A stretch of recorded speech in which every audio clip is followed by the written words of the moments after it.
Bonjour à toutes et à tous et bienvenue sur Gunnet TV.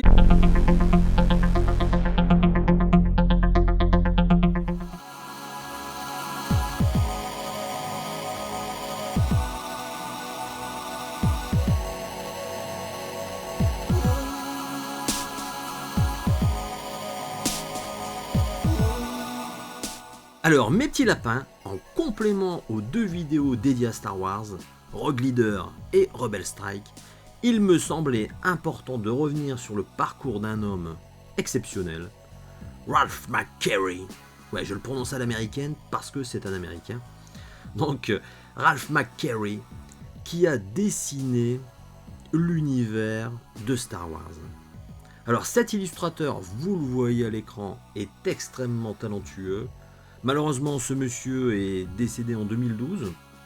Et il m'a semblé opportun de ressortir ce vieux livre, The Illustrated Star Wars Universe, de ma bibliothèque. Alors il date de 95 ce bouquin, et depuis on a fait beaucoup mieux. Il existe des artbooks collector sur le travail de Ralph McQuarrie, mais là ce livre effectivement date de 95. Il est entièrement en anglais et je pense qu'il n'est pas facile à trouver. Mais voilà, il existe beaucoup d'ouvrages sur l'œuvre de Ralph McQuarrie, car vous le voyez, hein, l'univers qu'il a dessiné, qu'il a peint, a permis la réalisation de Star Wars. Alors pour la petite anecdote, il faut se remettre dans le contexte. George Lucas n'est pas le réalisateur qu'on connaît aujourd'hui. Il voudrait produire une œuvre ambitieuse, La Guerre des Étoiles, et il a besoin d'un dessinateur pour imaginer le monde qu'il a écrit.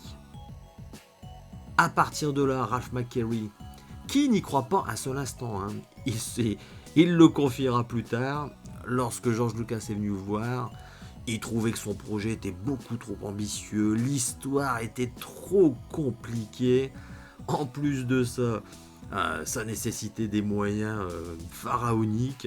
Bon bref, Ralph McQuarrie n'y croyait pas du tout, et pourtant il va s'appliquer à réaliser de nombreuses peintures qui seront ensuite présentées aux grandes huiles, aux pontes de la Fox.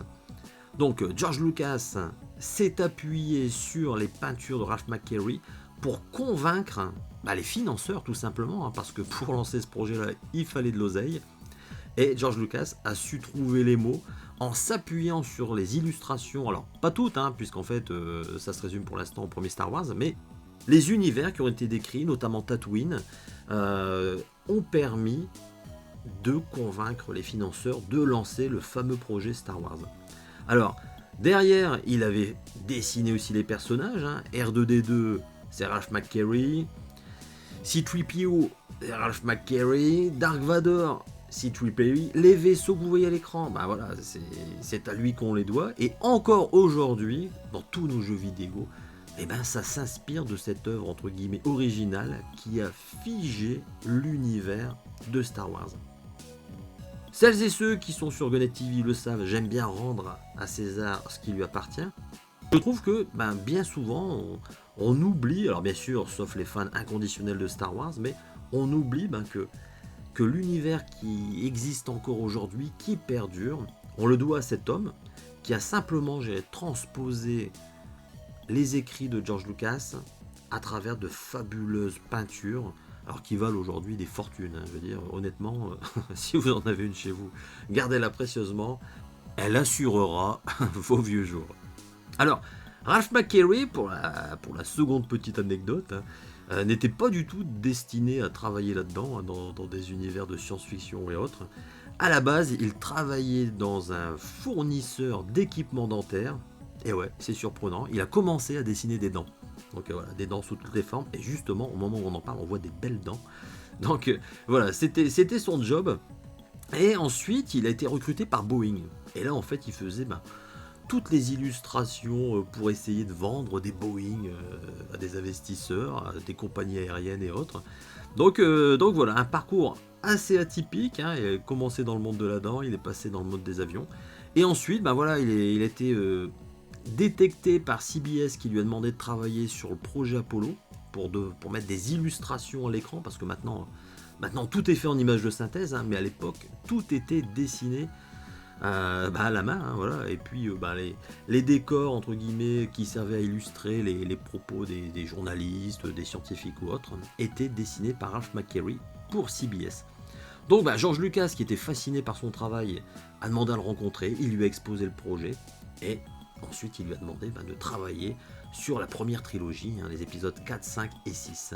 D'ailleurs voilà, vous le voyez à l'écran, ça on en a parlé dans une précédente vidéo. C'est pour ça qu'il me semblait opportun de revenir un petit peu sur ce grand monsieur qui est fort oublié, et puis, enfin fort oublié non, c'est peut-être un peu fort de dire ça, mais qui est voilà mésestimé parce que maintenant on attribue un petit peu tout le mérite à George Lucas et puis à l'équipe de Lucasfilm et autres, à tous ceux qui ont développé les effets spéciaux et tous les effets visuels qu'on connaît. Mais il faut savoir que dans les premiers Star Wars, hein, beaucoup de décors sont en fait des peintures de Ralph McQuarrie. Alors certains pensaient que c'était des maquettes, et ben non, c'était des peintures réalisées par Ralph McQuarrie.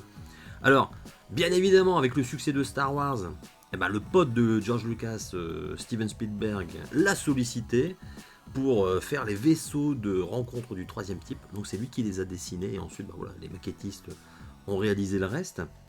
On l'a aussi sollicité, toujours Spielberg, pour E.T. Hein, il fallait faire des vaisseaux, donc comme il faisait des super vaisseaux, des superbes machines, on l'a encore appelé.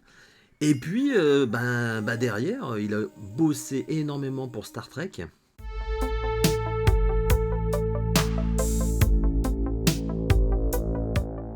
Ceux qui parfois critiquent Star Wars en étant plus fan de Star Trek ou autre, etc. Il faut savoir qu'il a énormément collaboré sur des travaux relatifs à l'œuvre de Star Trek. Notamment les nouveaux vaisseaux, hein, les nouvelles générations qui a été refaites. Et enfin, quand il était en fin de vie, hein, George Lucas voulait le faire tourner à titre d'hommage dans le premier Star Wars, hein, la menace fantôme. Et Ralph McQuarrie a refusé en disant que c'était plus de son temps de faire tout ça, et que voilà, il laissait ça à d'autres, puisque c'était un monsieur relativement discret, très modeste, et qui ne souhaitait pas être exposé plus que ça. Son travail, c'était à travers la peinture. Voilà, en tout état de cause, écoutez, j'espère que cette petite vidéo hommage à Ralph McQuarrie vous a plu. Et en tout état de cause, je vous dis à très bientôt sur Gunnet TV pour de nouvelles vidéos pleines d'aventures intergalactiques. A très bientôt les petits amis.